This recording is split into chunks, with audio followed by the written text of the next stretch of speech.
see, as you can see, they are busy building their own beds.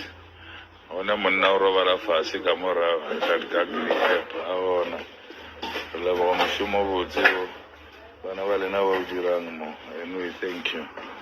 Drug must fall.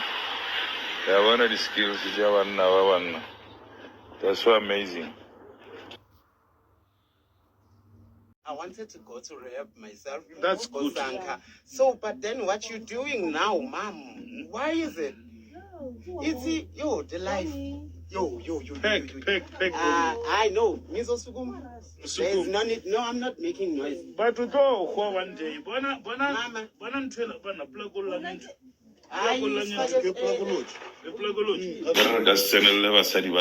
How are you? I'm not going to show his face because I actually want to maintain his mystique and mystery that he has going on. Mr. Moloto is a very respected person in South Africa's community. In fact, some people refer to him as the father of the nation.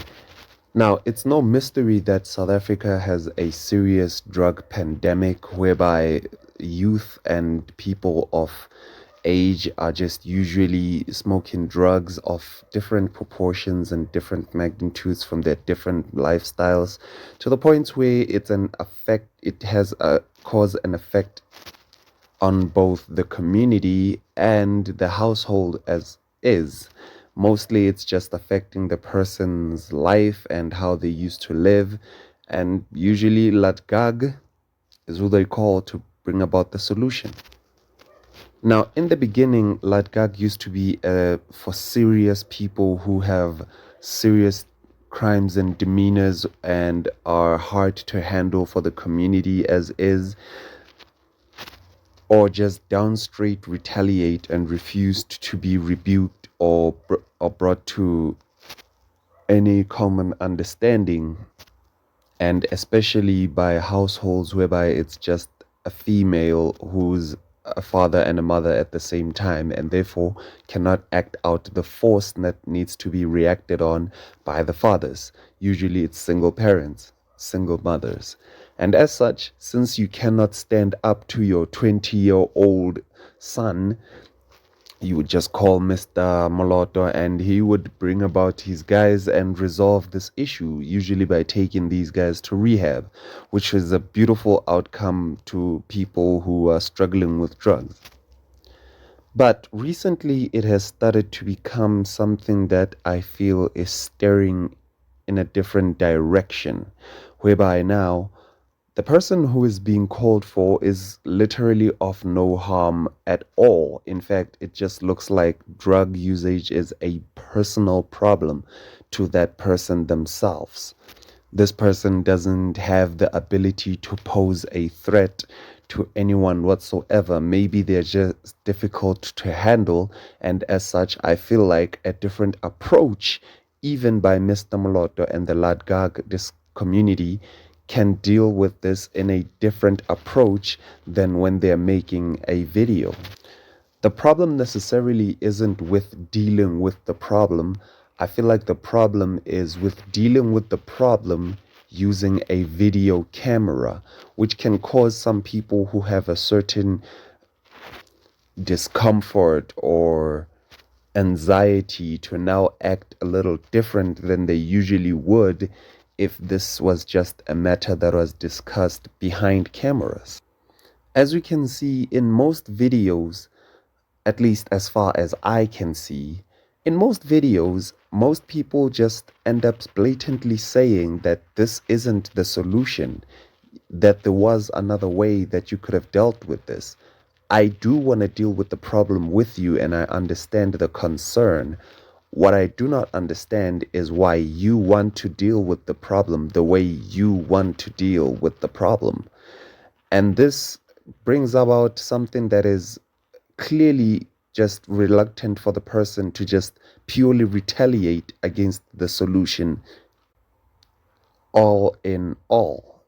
And as such, we're not really helping this person. We're just making them uncomfortable with the situation that they are in. Now, disclaimer, LADGAC is really going through a lot of problems. They really do have a lot of issues that they themselves carry. They have a lot of people who are throwing a lot of backlash on them on social media. And I, for one, don't want to be another one who piles on to the problems.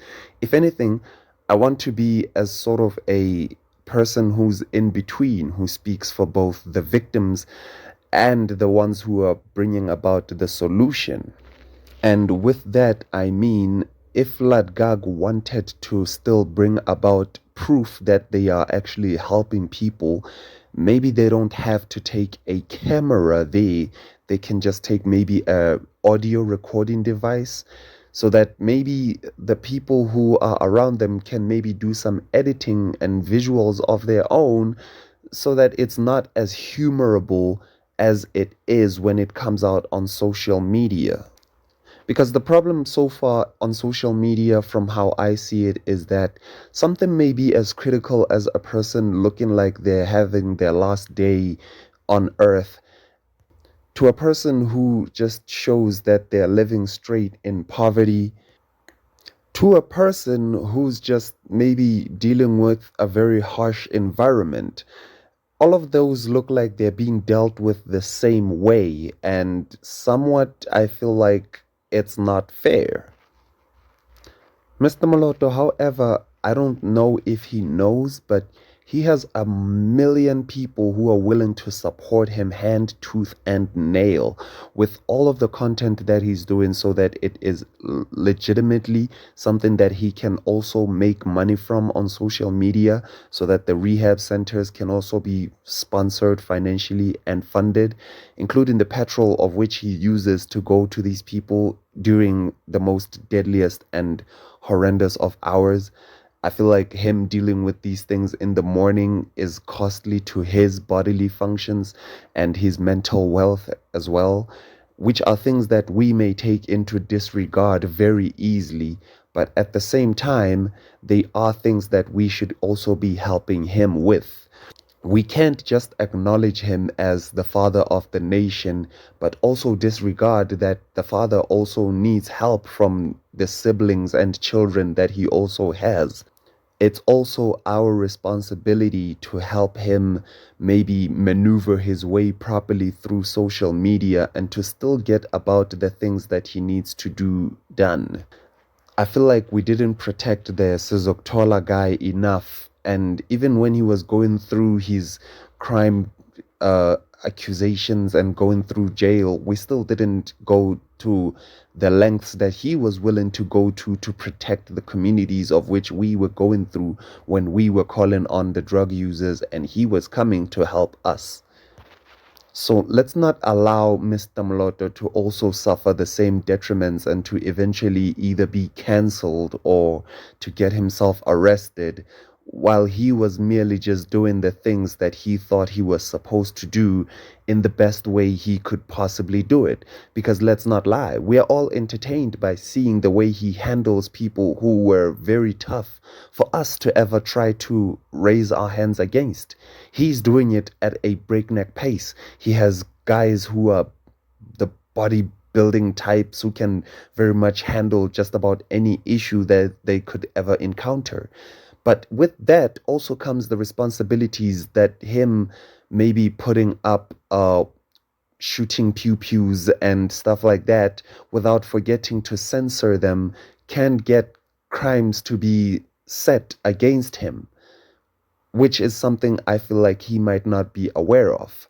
With that comes responsibility for us to also help him edit the videos the right way so that they're proper for publishing.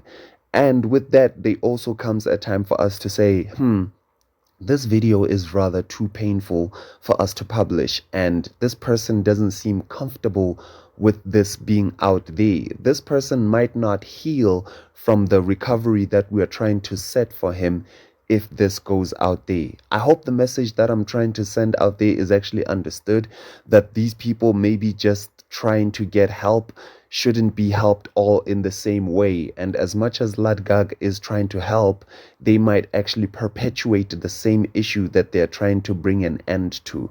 And with that, we can maybe help them to bring about the same solutions without ultimately being the villains in the same story that they're trying to hero in themselves. Anyways, that's all I'm going to talk about today. I hope you understand that I love LADGAC and I love what they do. And let's donate to them in their page and their cause so that they can help more. But let's also help them in advising the way that they can do things so that they can maneuver in a more efficient way.